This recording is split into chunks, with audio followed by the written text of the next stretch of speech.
बिहार की धरती में जरूर कुछ खास है, क्योंकि जब जब किसी को ये लगने लगा कि उसने बिहार की जड़ को समझ लिया और उसे मुट्ठी में कर लिया, तब तब हर बार बिहार की इस मिट्टी ने दिखा दिया कि बिहार है भैया, इतना आसानी से नहीं है बुझाई। बाकी खाली एक चीज है बिहार में जो अब तक सबको समझ में भी आई होगी और दिख भी गई होगी कि जिधर होंगे नीतीश बाबू उधर होगी सत्ता की चाबी।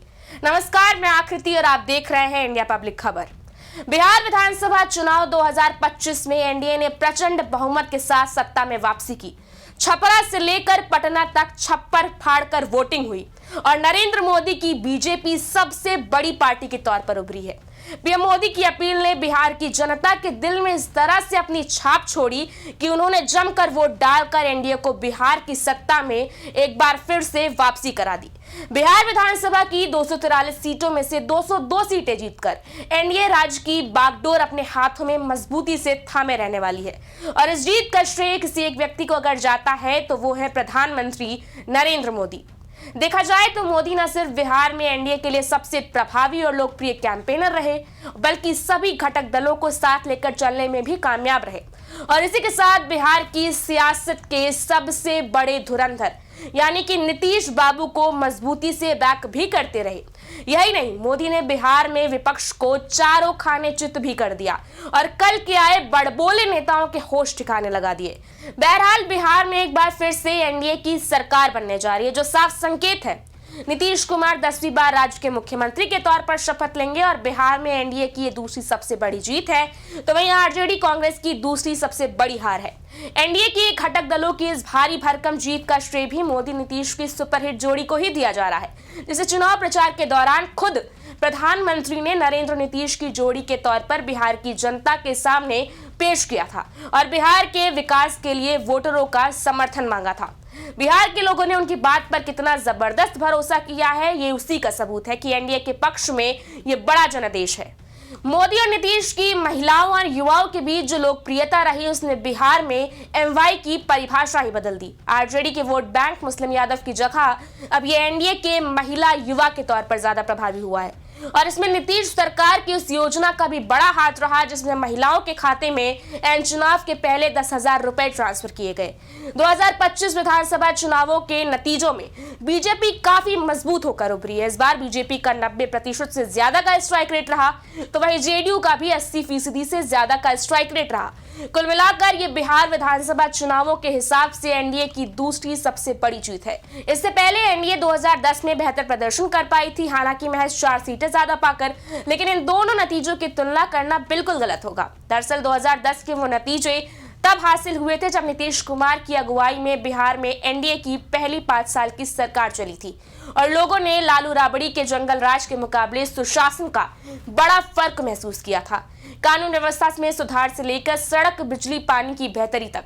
तब जेडीयू 141 सीटें लड़कर 115 सीटें जीती थी, जबकि बीजेपी 102 सीटें लड़कर 91 सीट जीती थी। तब बिहार में नीतीश की अगुवाई में जेडीयू बड़े भाई की भूमिका में होती थी और बीजेपी छोटे भाई की भूमिका में, जिसकी कमान तब सुशील मोदी संभाले हुए थे।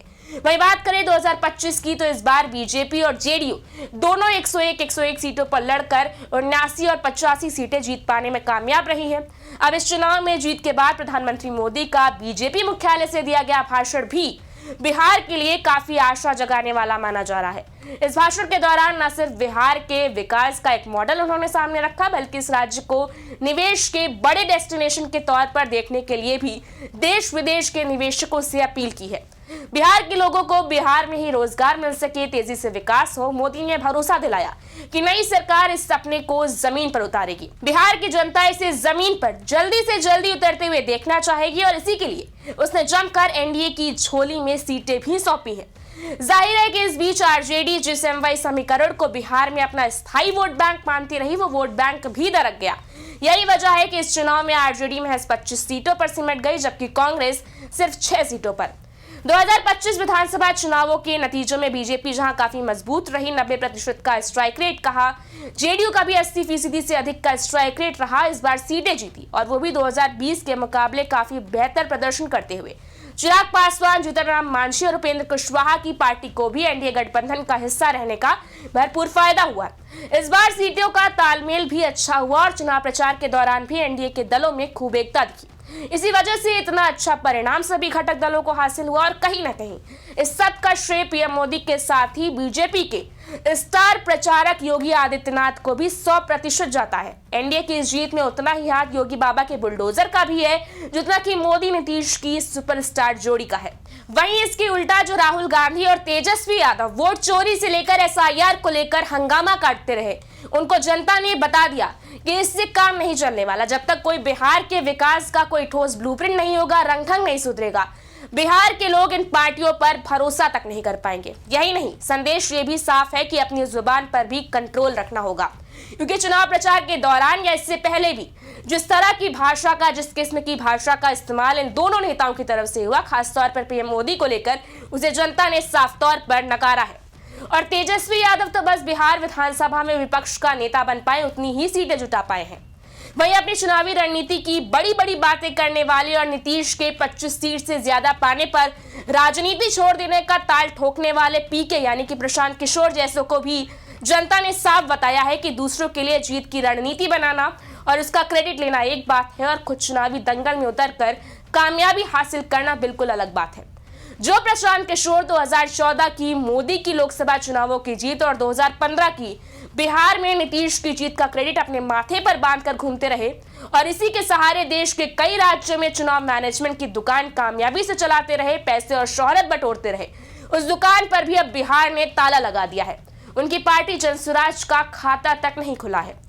और जहां तक पीएम मोदी का सवाल है, वो अब भी इस देश के सबसे क्रेडिबल नेता है। जनता का उन पर अटूट भरोसा है। बिहार के चुनावों ने इस बात की साफ तौर पर पुष्टि की है। मोदी इससे पहले भी एक के बाद एक तमाम चुनावों में मिल रही जीत से ये साबित करते रहे, चाहे हरियाणा हो या उड़ीसा, महाराष्ट्र हो और अब बिहार के परिणाम। जो लोग 2024 चुनावों के बाद मोदी के इम्पैक्ट पर शक कर रहे थे, उन्हें फिलहाल अब अपने विश्लेषण और ख्याल को बदलने की जरूरत पड़ रही है। और वैसे भी पीएम मोदी लगातार इन चुनावी पंडितों और राजनीतिक विश्लेषकों को धत्ता बताते ही रहे। इसलिए कोई माने या ना माने, बिहार की जनता ने अगले 5 सालों के लिए एनडीए को फिक्स कर लिया है। इस बारे में आपकी क्या राय, आप हमें कमेंट सेक्शन में जरूर बताएं। वीडियो को लाइक करें, शेयर करें, चैनल को सब्सक्राइब करें। शुक्रिया।